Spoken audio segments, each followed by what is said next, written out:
अरे रुपेश, कुठं चाललास? इतका नाराज कायस तू?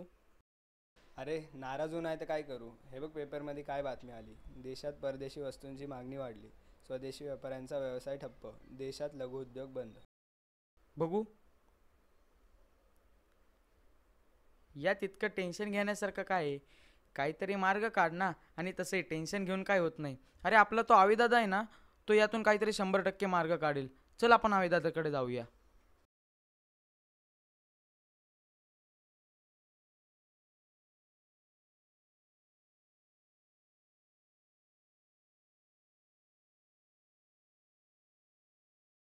अरे हे बघ इकडं बसले ते. आवी दादा, ही बघ काय बातमी आली. देशात परदेशी वस्तूंची मागणी वाढली. स्वदेशी व्यापाऱ्यांचा धंदा ठप्प. देशात छोट्या व्यापाऱ्यांना लघुउद्योग बंद करायची वेळ. अरे जर असं होत असलं तर नवीन उद्योजकांनी भारतात कसा व्यवसाय करायचा. स्वातंत्र्यासाठी गांधीजींनी स्वदेशी चळवळ चालू केली होती. शिकलो जे आपण इतिहासात. त्याच स्वातंत्र्य चळवळीची गरज आजच्या काळाला आहे असं मला वाटतं. अरे स्वदेशी चळवळीत कपडे जाळले, विदेशी वस्तूंचा निषेध केला. हे कशासाठी? स्वतंत्र मिळवण्यासाठीच. आणि असं काही करायची गरज आहे का? अरे असं काही करायची जरूरत नाही आहे. आपण विदेशी वस्तूंच्या वापरावर आवर घालून स्वदेशी वस्तू वापरूया. हे इम्पोर्ट प्रोडक्ट्स असतातच इतके ॲडव्हान्स, गुड लुकिंग, स्टायलिश आणि ॲडव्हान्स टेक्नॉलॉजी असते, आणि त्याला कोण नाकारणार आहे. आपल्या देशात काय टेक्नॉलॉजीची कमी आहे का? स्टायलिश, गुड लुक यासाठी काही तू स्वदेशी व्यापाऱ्यांचे धंदे बंद पाडणार का? आजची तरुण पिढी आहे ना, विदेशी वस्तूच नाही, विदेशी संस्कृती, विदेशी कपडे यात पूर्णपणे वावत गेली.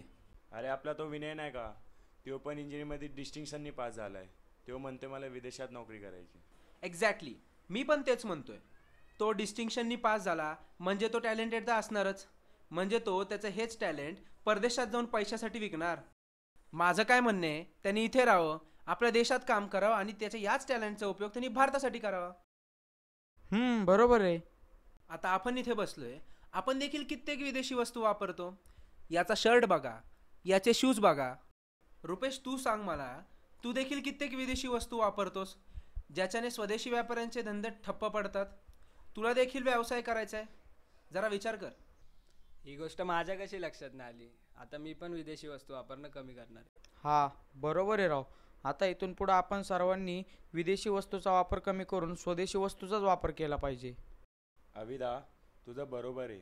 मी पण विनीला सांगन त्यांनी त्याचं टॅलेंट भारतासाठी वापरावे. शेतकरी आपल्यासाठी धान्य पिकवतो, जवान आपल्या देशाची रक्षा करतो, आपले तज्ज्ञ आपल्या देशासाठी तंत्रज्ञान वाढवतात, आणि आपण काय करतो? एक गोष्ट लक्षात घ्या, भारतीय लोकांनी भारतात राहून, भारतीय वस्तू वापरून, आपलं टॅलेंट भारतातच वापरून भारताची प्रगती करावी. आपल्या देशासाठी सैनिक प्राणांची आहुती देतात, आणि आपल्याच देशातले तरुण विदेशी नोकरीसाठी आपला देश सोडायला तयार होतात. आपले स्वप्न हे उच्च दर्जाचे असावे, ज्याने आपल्याच देशाचा विकास होईल.